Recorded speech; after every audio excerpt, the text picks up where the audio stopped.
have your notes and everything. Yeah? Okay.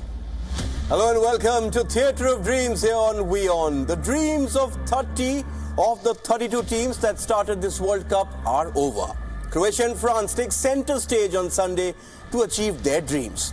Now, all the editions of Theatre of Dreams through the last month have featured some very serious conversation, tactical analysis and football punditry of the highest level. Today, we try something completely left field. Ashley Westwood and Eugene Lingdo are here with me today for a very special task. We are, over the next half an hour, going to play Super Selector. And these two gentlemen will help us come up with WION's dream team of the 2018 FIFA World Cup. So let's get started then. Let's look at the stars who have put themselves in the reckoning to make the Dream 11 of this World Cup. Yes, some big names there who have done us, given us so much to be proud of at this World Cup. But at the very beginning, gentlemen, since you are going to play this onerous task of being managers/selectors, let me just tell you and our viewers that this dream team, this WION dream team, is not based on reputation. We're not going to go by reputation. We're actually going to go with how the players have performed in this World Cup. And that means, right at the top, let me tell you, that this dream team will not have the likes of Lionel Messi, Ronaldo, Neymar, Mohamed Salah, and perhaps no German or Spanish player. Ashley, I've taken the important editorial call. The fact remains that, you know, when you're looking at a dream team, you need the best players of this tournament, not players who dazzled in the earlier rounds and could take the teams through. Certainly, and any dream team with no Germans is a fantastic start for me. Get them out, that's what I say. No, it's... No, you have to look on the whole World Cup. Obviously, you know, people have got to the semi-finals, the finals, have a bit of an advantage. You know, forwards, it's always hard to choose from forwards and attacking midfielders because they're the ones that catch the eye. They're the one that scores the goals. But, you know, we're trying to find a well-balanced team, you know, based on all the statistics, really, and everything that we've seen. Yeah, we can make out he's still disappointed that England didn't make it. Perhaps that explains the black T-shirt. I don't know why you were wearing a black T-shirt. You were backing Croatia. But, Eugene, is it a fair call for us to make, as the editorial team of WION, that we're not going to go with players who could not carry their teams over the line? I mean, you expect the likes of Ronaldo, Messi to grab their teams by the scruff of the neck, take them over the line. They did it in a few matches, but not through the entire tournament. I mean, a dream team has to be a team consisting of players who have really done really well throughout. Not like only in the group stages. It shows that it's a team game and how players have individually performed to help the team reach to where they are. So, I mean, we have the liberty of doing it. Okay, no players from Germany, as we said. So let's now get to the real action. Come on, gentlemen. I hope you're ready. Because let's start with the goalkeepers. Now, lots of handball incidents in this World Cup, but the goalkeepers legally allowed to handle the ball, especially in their area.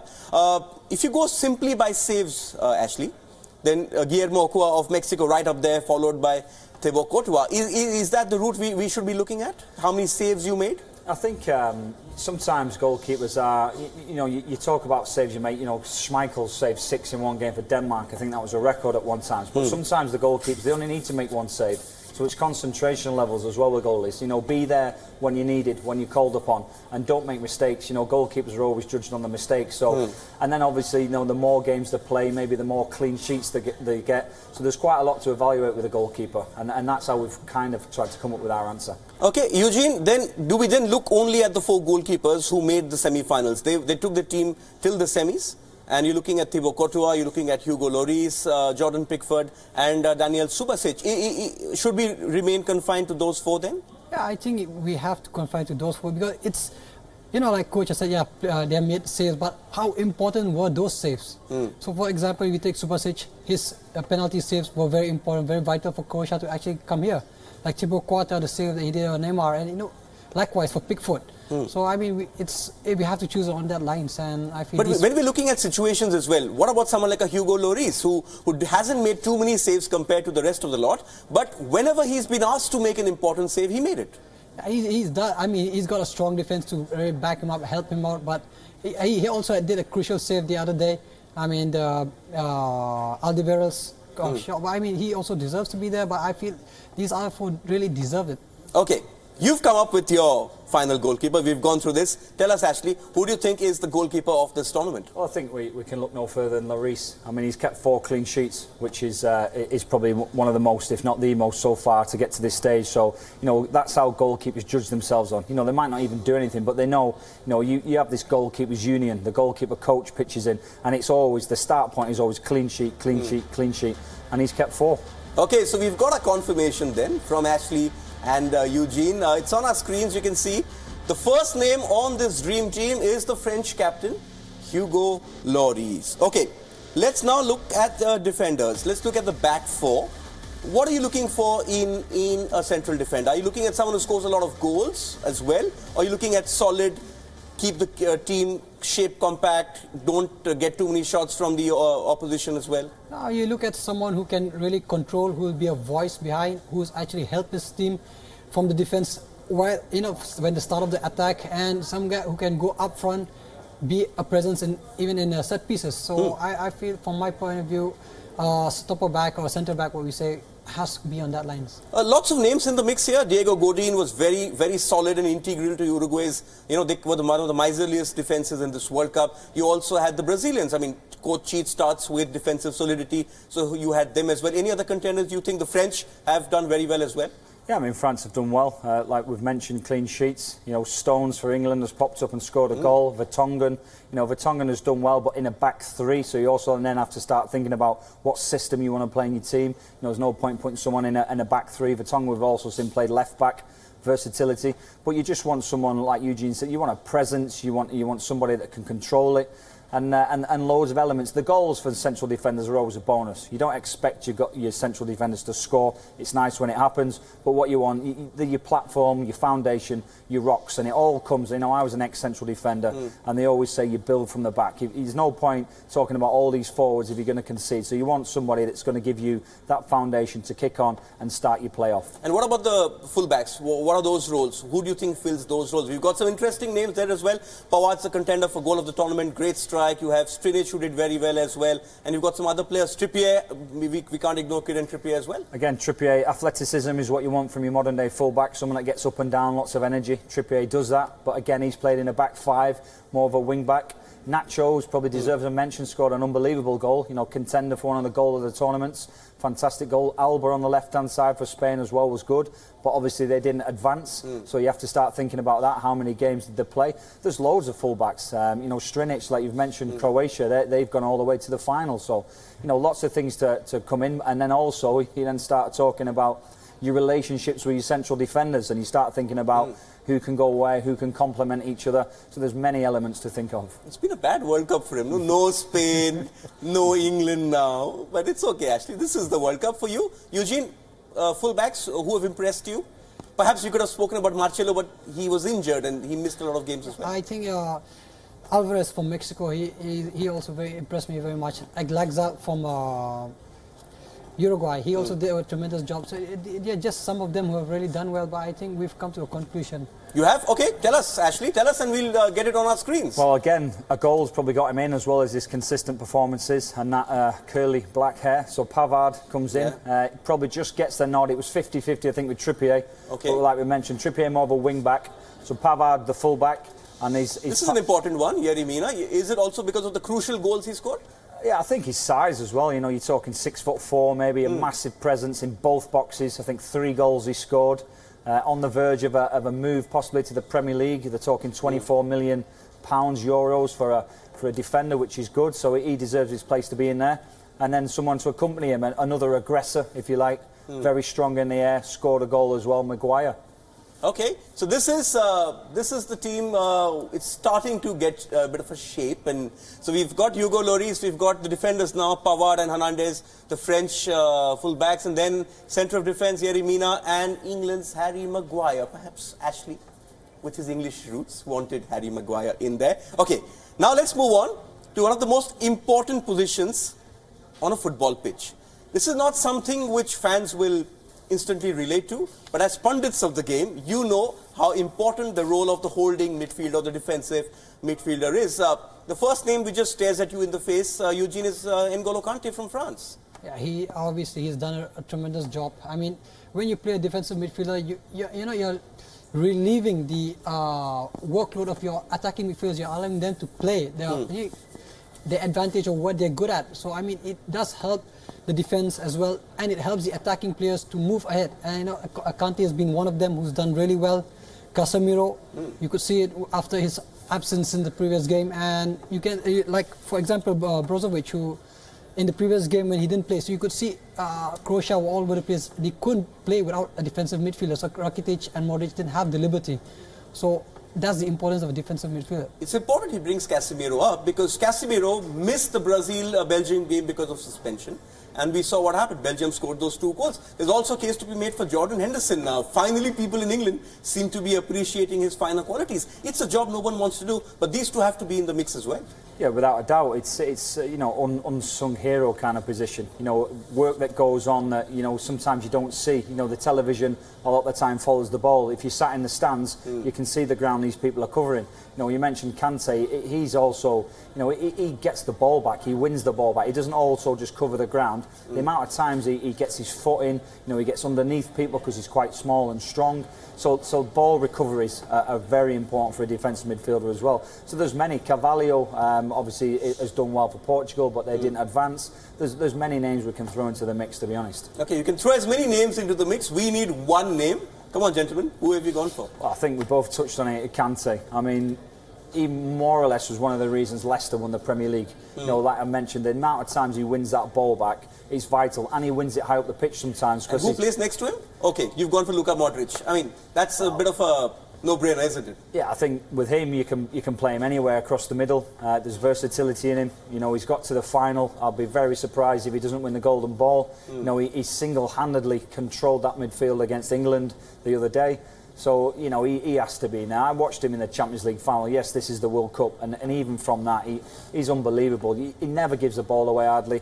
You can't get the ball off him. You can't tackle him. He's got everything apart from probably size, and he doesn't need it because he's that good on the ball. Okay, so this is how our team is shaping up now. We've got, what, 4 to 6, 7 names already. 4 more names to pick, and we're going to move into the attacking third. That's something where they're thinking we need to put a left back tight to him, and then we need a little bit of cover from either the defensive midfielder or the central defender, someone that occupies more than one player, and he, because of his electrifying pace, certainly does that. Yes, and each time he went on one of those runs in this World Cup, you had the broadcasters giving you how fast he was running. Let's look at the other position, the number 10 role now. And options for that for you? Number 10, Rakitic is there. You've got Eden Hazard as well, who's had a great World Cup. I mean, there are quite a numerous amount of players who have really done well, number 10, but there's some who have really disappointed. Like, say, you could say, like you say, false nine, like Griezmann. He's really didn't perform to his mark till present. He's got some lucky goals. Yeah, I mean, number 10, as of now, what comes to your mind is Hazard. I think he's been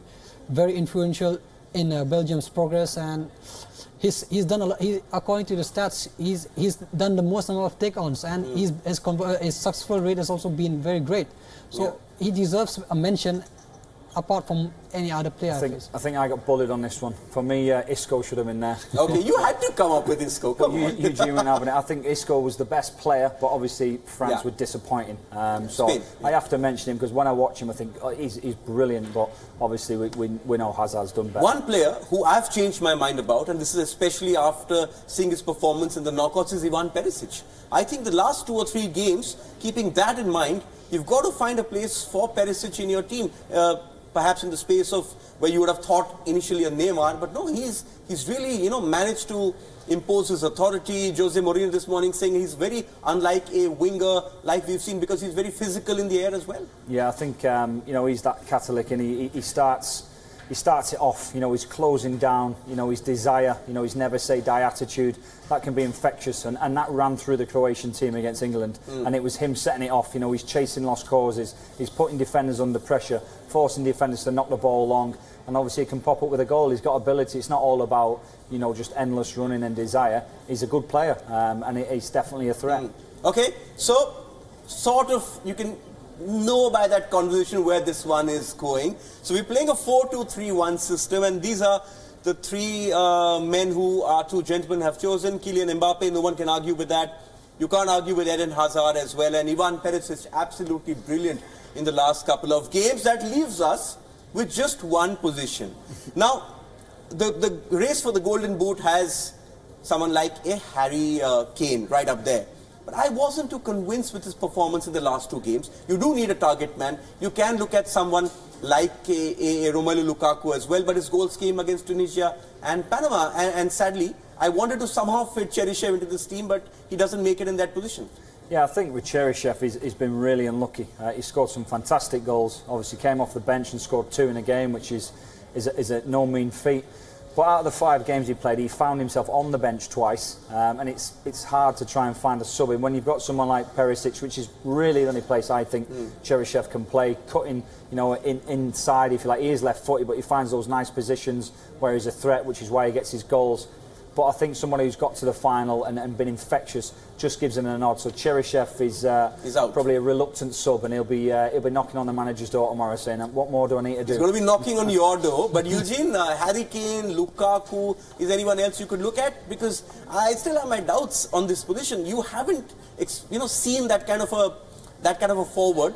We saw shades of Diego Costa in the beginning. This is what you expect from a centre forward. A lot of Harry Kane's goals have come from set pieces, from penalties, the odd header, an assist from Dele Alli at times. At the end, it's the goals that count. But I mean, like you say, you have strikers like if Uruguay had gone through Suarez, Cavani, they have potential. So like what we're saying, the team, we're looking at a team that has really done well as a team.